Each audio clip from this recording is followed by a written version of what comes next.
It's 2025 and I'm gonna tell you how things should be. Women should get rich as fuck, open businesses and be CEOs, and men should still pay all the freaking bills.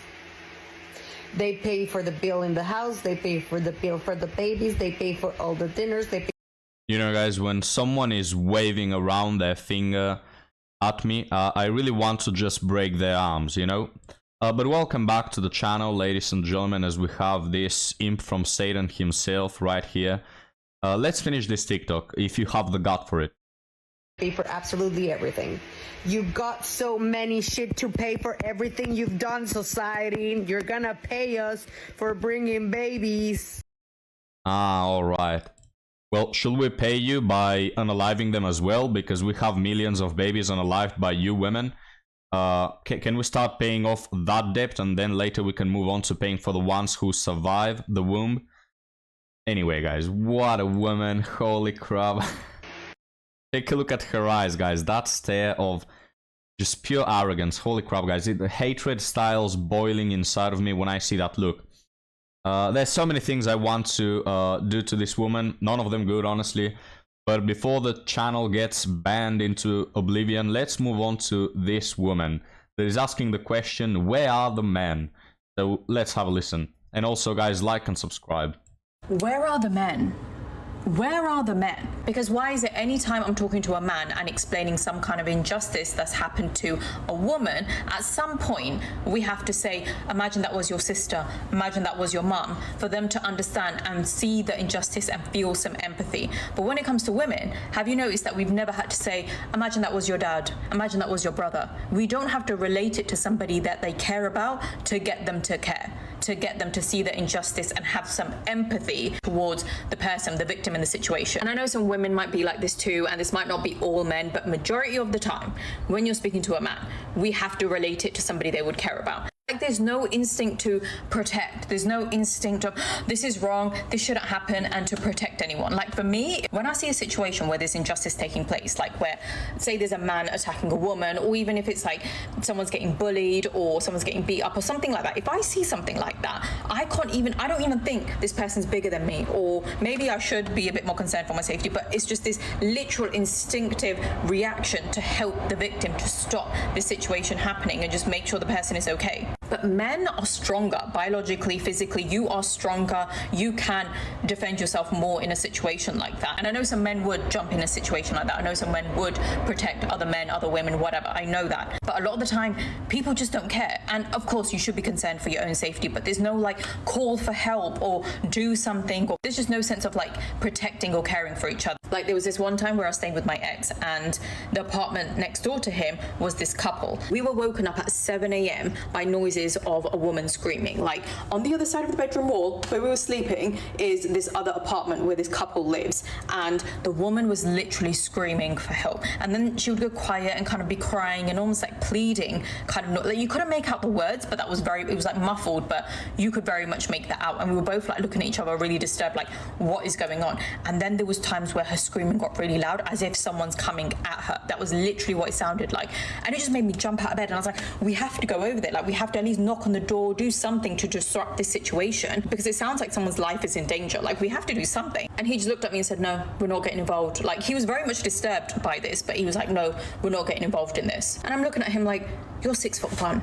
Okay, you might not be the biggest guy, but you're big enough. Like, you can probably defend yourself in most situations. Anyway, it was my ex's apartment. He was like, no, you're not going over there. We're not doing that. We're not getting involved. We're just not getting involved. And he was very much someone, like, which I realized after, which was very much, if he doesn't get something out of a situation, he's not going to do too much to help people. Like, that was... Well, guys, let me know what you think about this one. I honestly side with her.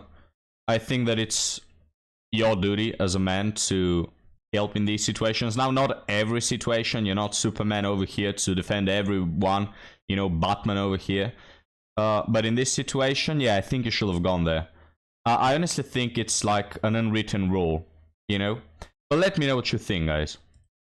And this was clearly a red flag. Like, really, this was the beginning of the end for me. So anyway, we call the police. I call the police, actually, and I let them know, this is what's happening, this is the address, please come soon as you can. Someone sounds like they're in really extreme danger. And it was so uncomfortable. It was so hard to sit there and just hear these noises, knowing they were right there. Like, I really wanted to run. And me now, I don't care what anyone would say. I would be over there. I'd be knocking that door down. I would be like, what the fuck is going on over here? But this was like over 5-6 years ago, and I stupidly listened to my boyfriend at the time. Anyway, the police came like 5-10 minutes after, and these noises were still going on. They knocked on the door next door, and everything went quiet after that. Then the police came over to my ex's apartment and was like, are you sure this was happening in this flat? Because they seemed completely fine. They were acting normal, like there was no issue. And I'm like, yeah, the noises have stopped since you've come. But that was definitely happening. It's definitely on the other side of this wall. And that is the only apartment there. It was a corner apartment. That's the only one there. It's definitely coming from them.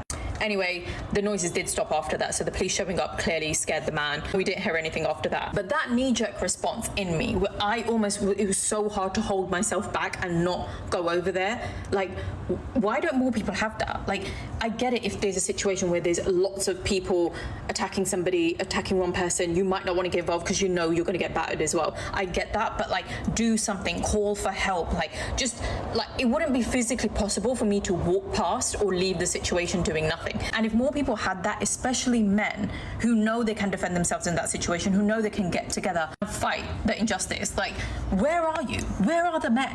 And I know we say, oh, men used to go to war, but it's true. It's true. Men did used to go to war. What's happened? Like, how can you just sit by and hear that, knowing someone could get really badly harmed, possibly even, and you're just sitting there doing nothing? Like, where are the men? So a couple of things here.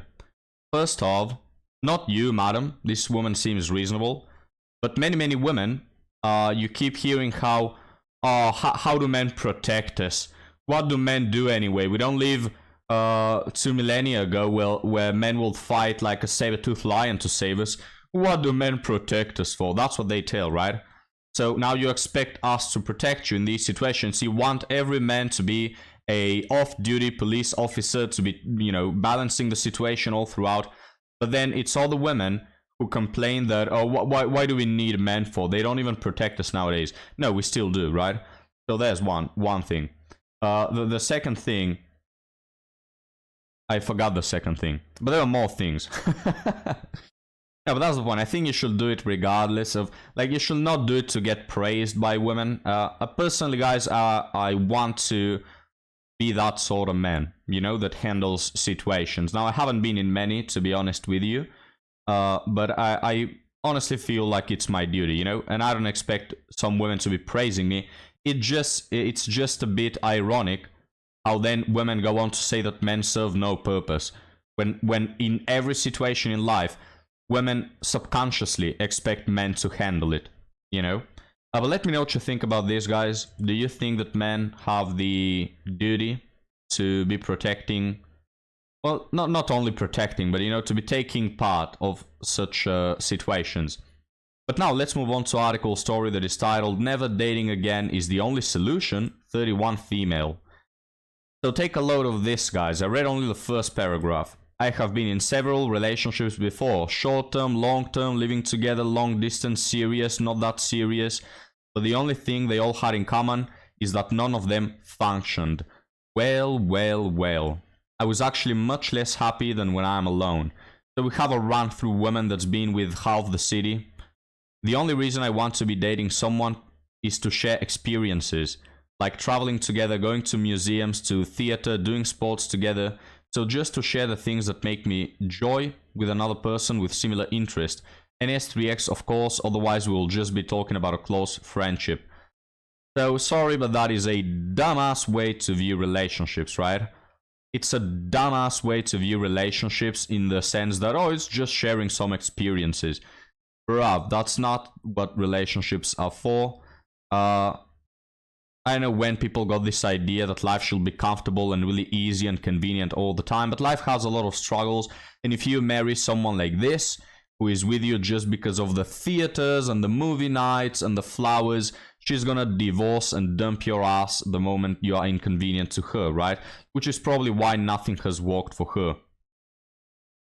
The problem is I can't seem to find such a person anywhere. I'm financially stable, don't care, could work from anywhere in the world, I'm a freelancer.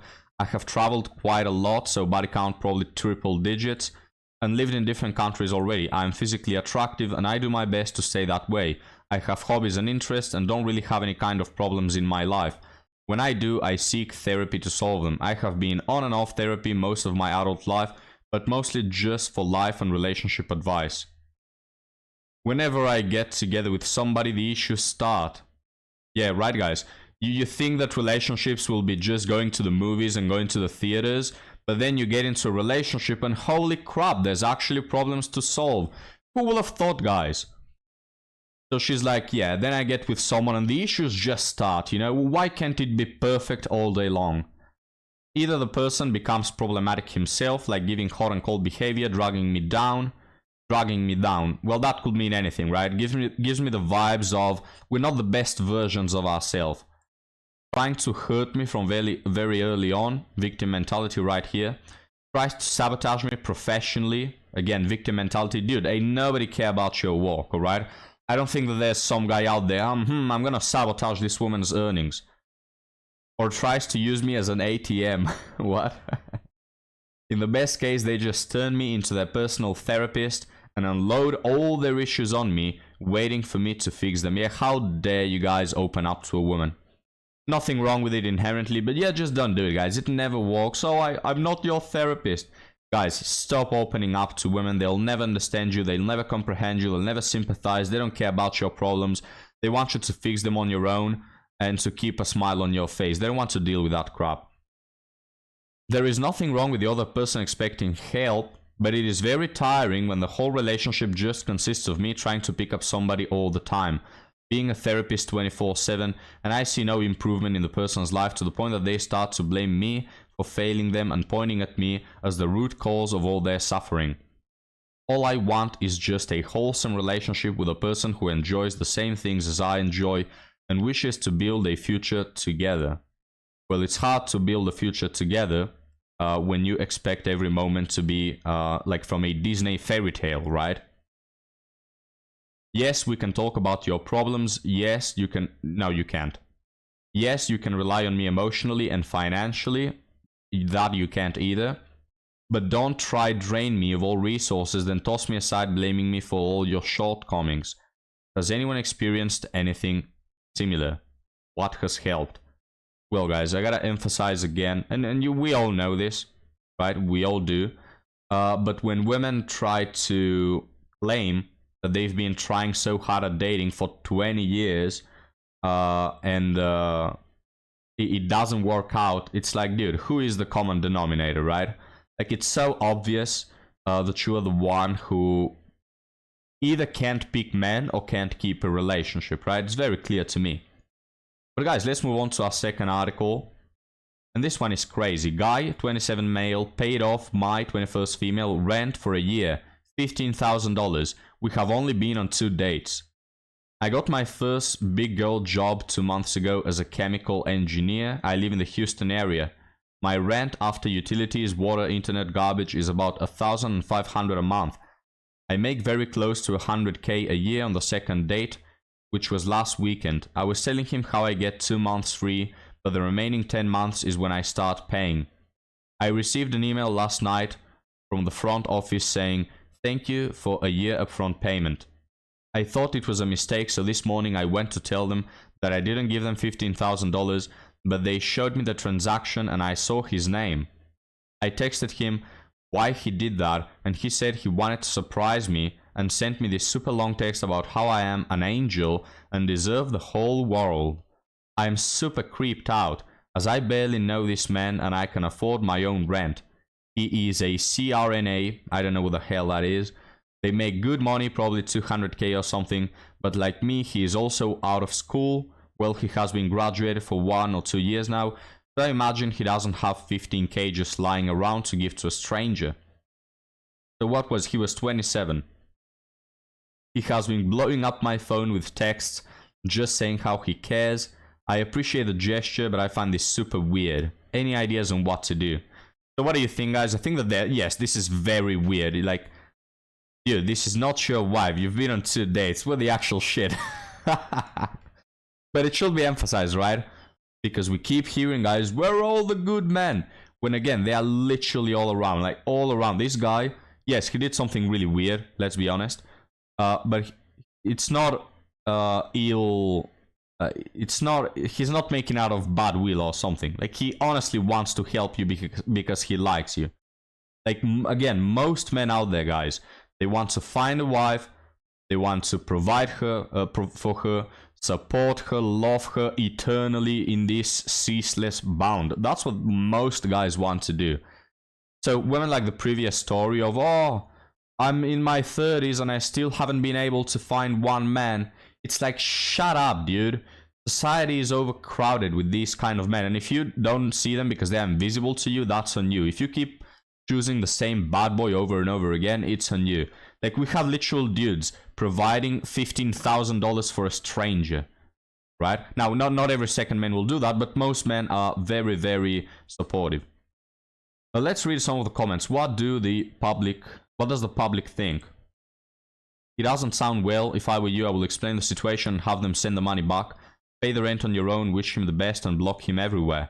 This isn't about what you or him can or can afford. It's just way too much too soon. Obviously, free rent is cool, but those vibes are not. Hey, we just met and I find this very generous gift to be overwhelming and an overstep. I understand if you want to try and get a refund from my property management company, but I'm no longer interested in continuing any type of relationship with you. I wish you the best. Let's see what the original post said. I wouldn't say that I'm not interested in him, it's just a lot too soon. Let's read one more. You said in caps, I'm super creeped out, but you're still interested. You're uncomfortable for a reason. Please read the gift of fear. Well, this shows he's insane and you should probably drop him. Well, ladies and gentlemen, let me know what you think about this story. I find it weird as well. It's too soon. You're giving off creep vibes. It's almost as if you want to pay to lock her down. You don't know this woman enough. It's first off a stupid decision on your end. For all you know, this woman could block you and you never see her again, and you're $15,000 short, right? But even if she was interested, why would you do that? Imagine the reverse scenario, guys. Imagine if a woman, you go on 2 dates with her, and she already buys you like an engagement ring, and she pays for your car to be fixed, and she's cooking for you all the time, and she's doing all those things. The first thing you're gonna think is, why is this woman so interested in me, right? There's something fishy here. Not a normal speed to be dating.